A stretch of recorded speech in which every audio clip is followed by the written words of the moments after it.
ಕೇವಲ SLC ಮುಗಿಸಿ railway ಇಲಾಖೆಯಲ್ಲಿ ಸರ್ಕಾರಿ ಕೆಲಸ ಹುಡುಕ್ತಿದ್ದೀರಾ? ಹಾಗಿದ್ರೆ ಇಲ್ಲಿದೆ ನೋಡಿ ನಿಮಗಾಗಿ ಒಂದು ಸುವರ್ಣ ಅವಕಾಶ. ಹೌದು, ಭಾರತೀಯ ರೈಲ್ವೆ ಇಲಾಖೆ ಈಗ ಭರ್ಜರಿ ಹುದ್ದೆಗಳ ನೇಮಕಾತಿಗೆ ಮುಂದಾಗಿದೆ. RRB ಒಟ್ಟು 6565 ಟೆಕ್ನಿಷಿಯನ್ ಹುದ್ದೆಗಳ ಭರ್ತಿಗೆ ಅಧಿಸೂಚನೆಯನ್ನು ಹೊರಡಿಸಿದೆ. ವಿಶೇಷ ಅಂದ್ರೆ ಇದರಲ್ಲಿ ಕರ್ನಾಟಕದ ಅಭ್ಯರ್ಥಿಗಳಿಗೂ ಕೂಡ ಹೆಚ್ಚಿನ ಅವಕಾಶವನ್ನು ನೀಡಿದೆ.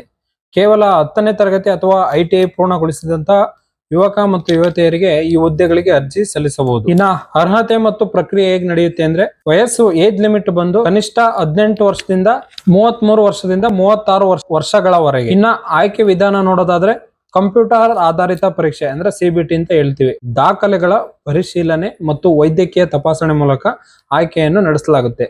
ಇನ್ನ ವೇತನಕ್ಕೆ ಬಂದ್ರೆ ಆಕರ್ಷಕ ವೇತನದ ಜೊತೆಗೆ ರೈಲ್ವೆ ಇಲಾಖೆ ಎಲ್ಲಾ ಸೌಲಭ್ಯಗಳು ನಿಮ್ಗೆ ಸಿಗಲಿವೆ ಅಂತಲೇ ಹೇಳ್ಬೋದು. ಅರ್ಜಿನ ಸಲ್ಲಿಸಲು ಇನ್ನು ಹೆಚ್ಚಿನ ಸಮಯ ಇಲ್ಲ. ನೀವು ಈಗಲೇ RRB ವೆಬ್ಸೈಟ್ಗೆ ಹೋಗಿ ಅಲ್ಲಿ ಅಪ್ಲೈ ಮಾಡಿ. ಇಂತಹ ಹೆಚ್ಚು ಉದ್ಯೋಗ ಮಾಹಿತಿಗಾಗಿ ನಮ್ಮ ಪೇಜ್ ನ ಫಾಲೋ ಮಾಡಿ. ಈ ವಿಡಿಯೋನ ನಿಮ್ಮ ಫ್ರೆಂಡ್ಸ್ಗೂ ಕೂಡ ಶೇರ್ ಮಾಡಿ. ನಿಮಗೆ ವೆಬ್ಸೈಟ್ ಲಿಂಕ್ ಬೇಕಿದ್ರೆ ಲಿಂಕ್ ಅಂತ ಕಮೆಂಟ್ ಮಾಡಿ, ನಾನು ನಿಮಗೆ DM ಮಾಡ್ತೇನೆ.